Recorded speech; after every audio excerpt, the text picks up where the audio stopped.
안녕하세요. 루시나 산미과 원장 김창훈입니다. 오늘은 저와 함께 임신 여행을 떠나볼 텐데요. 오늘 떠날 여행은 임신 34주입니다. 이제는 출산 때까지 대략 한 달가량이 남은 시점인데요. 아마 출산이 다가왔던 사실 때문에 불안하거나 걱정이 많으신 분들이 대부분일 테죠. 그래도 저와 함께 남은 임신 여정을 함께 하신다면 그 걱정을 드는데 도움이 되실 겁니다. 그럼 본격적인 여행에 앞서 간단히 오늘 여행에서 알아볼 내용을 점검하고 가겠습니다. 우선 태아는 신체 기관의 발달은 거의 다 완성되어 감각기관의 발달이 주를 이루고 있는 시기인데요. 그래서 외부 자극에 대해 몸을 반응하며 그에 따른 표정의 변화도 다양하게 나타나죠. 그럼 엄마는 어떨까요? 엄마는 점점 더 불러오는 배로 인해 숨이 차고 요통과 빈뇨 등 여러 증상이 나타나면서 점점 더 몸이 힘들다고 느껴집니다. 신체적인 변화가 아무래도 심해 출산에 대한 스트레스나 걱정도 점점 더 커질 시기인데요. 이럴 때일수록 마음의 여유를 갖는 것이 중요하죠. 그럼 오늘도 저와 본격적인 여행을 떠나볼까요? 일단은 외형적인 변화부터 살펴보겠습니다. 태아의 키는 44에서 48cm 정도이고 체중은 2.3에서 2.6kg가 되는데요. 전체적으로 신생아와 거의 똑같은 비율의 몸이 완성되는데 다만 크기가 작습니다.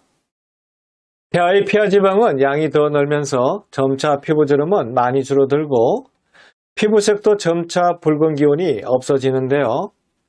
이렇게 피하지방의 양이 늘면서 몸무게도 증가해 이제는 일반적인 신생아 몸무게의 절반 이상 정도가 되는 시기이죠.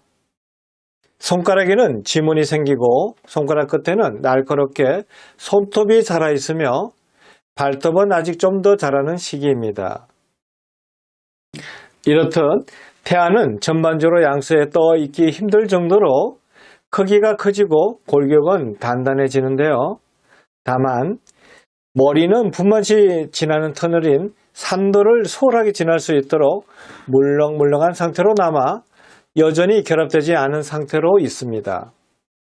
이렇게 머리를 제외하고 나머지 뼈들이 좀 더 단단해진 태아는 팔들의 힘이 좋아져 기운차게 움직이는데요.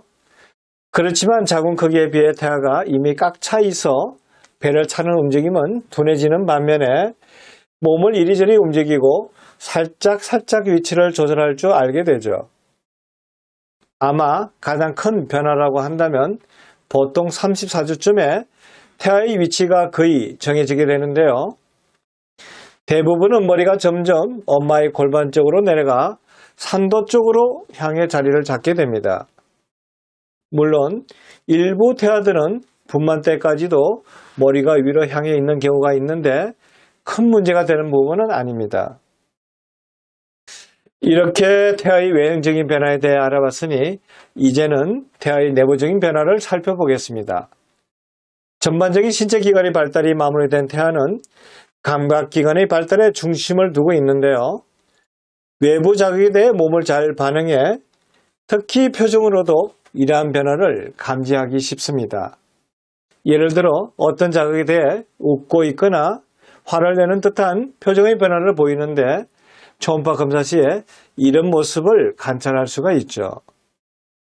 그러면서 뇌의 신경계 역시 이런 자극들로 계속 발달해 뇌의 주름이 더 깊어지면서 표면적을 최대화로 만듭니다.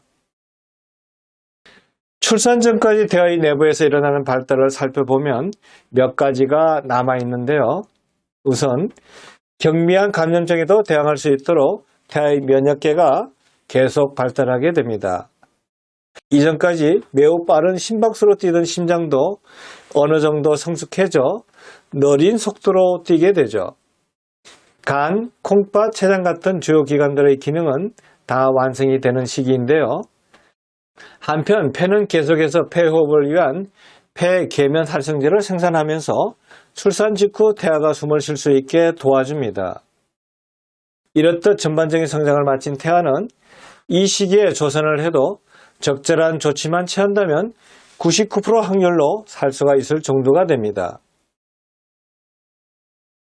태아의 성장과 발달에 대해 알아봤으니 그럼 이번에는 엄마인 임신부에게 나타나는 변화를 살펴보겠습니다. 엄마는 자궁저의 높이가 30cm 정도로 배가 커지면서 임신선 또한 또렷해지는데요. 그러면서 많이 불러온 배로 인해 호흡이 가빠지고 숨이 쉽게 찹니다.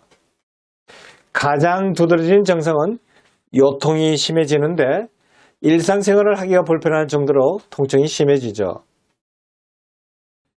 아무래도 늘어난 체중과 커진 배로 인해 몸의 무게중심을 잡는 것이 쉽지 않아 행동도 느려지는데요.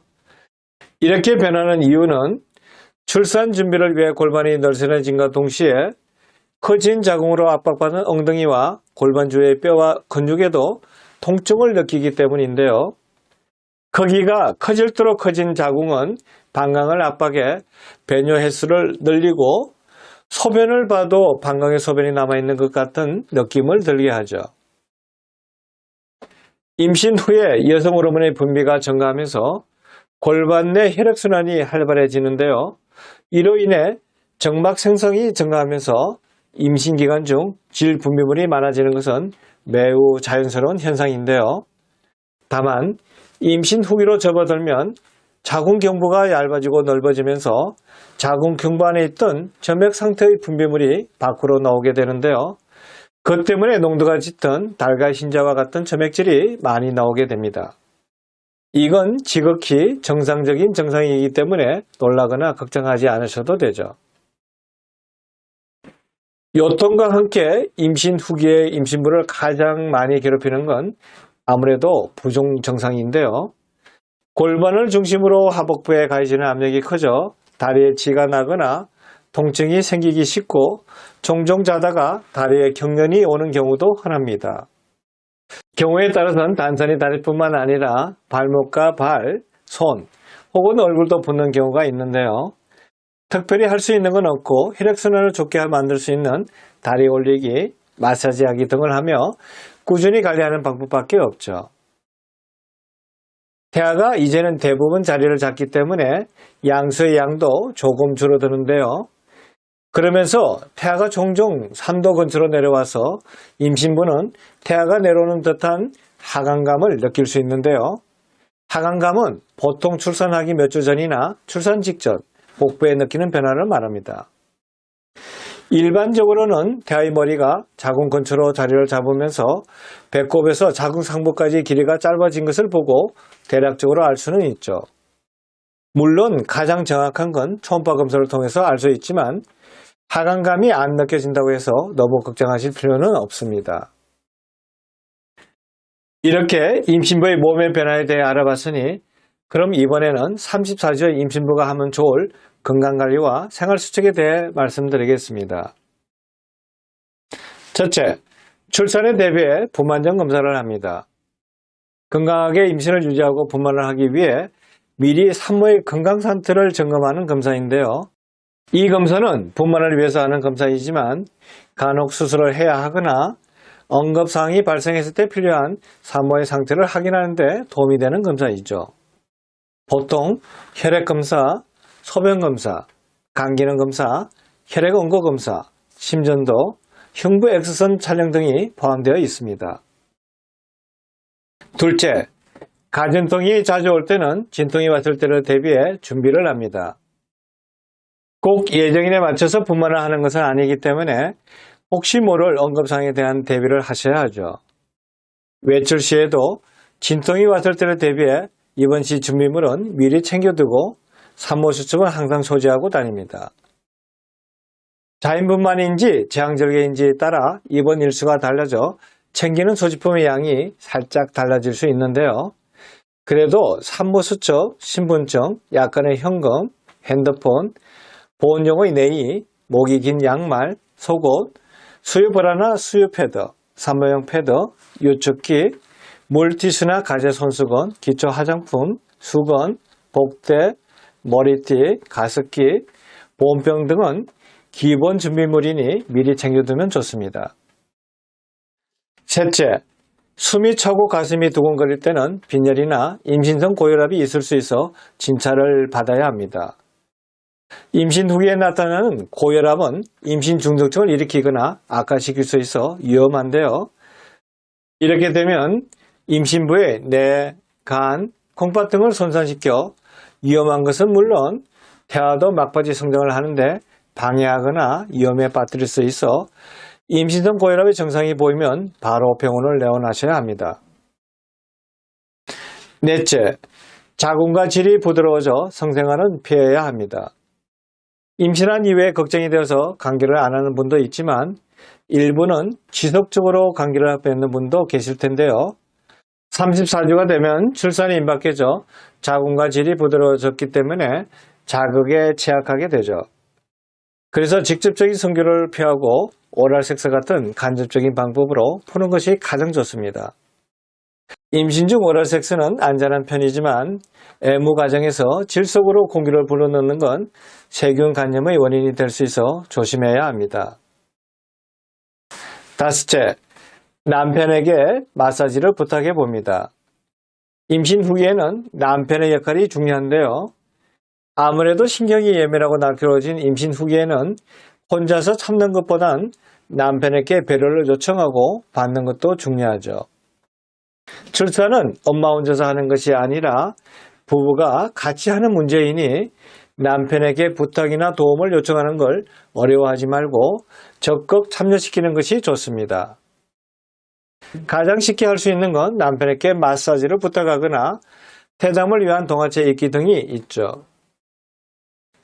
이렇게 34주의 임신부가 해야 할 건강관리와 생활수칙에 대해서도 살펴봤으니 이제 이 시기에 임신부가 지키면 좋을 영양관리를 알아보러 가겠습니다. 첫 번째, 소화가 안 되거나 입덧 같은 증상이 있을 때는 식사량을 여러 번 나누어 조금씩 자주 먹습니다.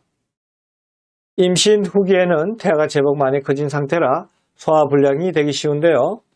그래서 특히 가식을 하지 않도록 주의하는 것이 중요합니다.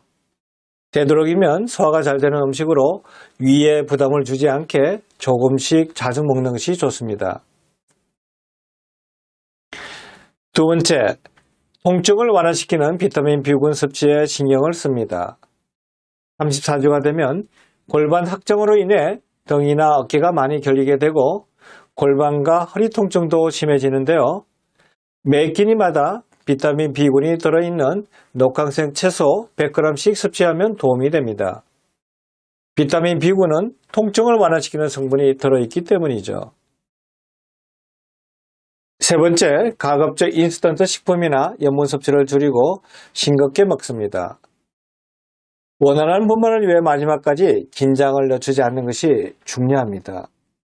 입맛도 없고 몸도 힘들다 보면 편하게 먹을 수 있는 인스턴트의 유혹에 시달리기 쉬운데요. 하지만 염분 섭취로 인해 부종이 심해진다는 사실을 간과해 버릴 수 있죠. 약간의 주의만 기울이면 엄마도 아기도 둘 다 건강하게 출산 준비를 할 수 있으니 마지막까지 힘을 내시길 바랍니다.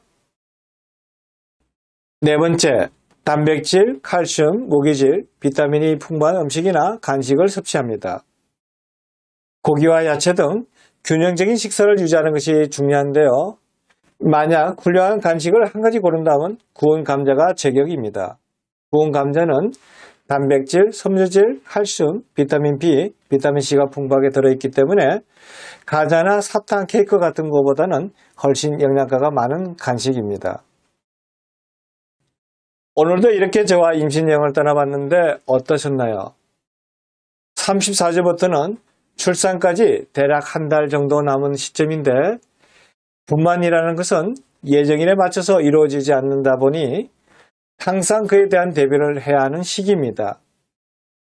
예기치 않은 상황이나 갑작스러운 진통으로 인해 언제 분만이 올지 모르는 상황이기 때문이죠. 그래서 이 시기에는 미리 출산용품을 넣어두는 가방을 준비해 두시고 필요한 아기용품도 다 구비해 두는 것이 좋은데요. 간단히 필요한 것이 있다고 혼자 외출하는 것도 되도록이면 피하는 것이 좋은데 위에 말씀드린 것처럼 갑작스러운 상황이 생길 수 있기 때문입니다. 저도 간혹 접하는 경우인데 백화점이나 마트에 볼일을 본다고 혼자 외출했다가 간이청으로 인해 힘들어하는 산모도 있고 정말 갑자기 출산으로 이어져 당하는 경우를 봤죠. 그렇기 때문에 마지막까지 항상 주의를 하시고 건강한 임신 여정을 마무리하길 바랍니다. 그럼 오늘 강의는 여기서 마치도록 하겠습니다. 오늘도 행복하세요.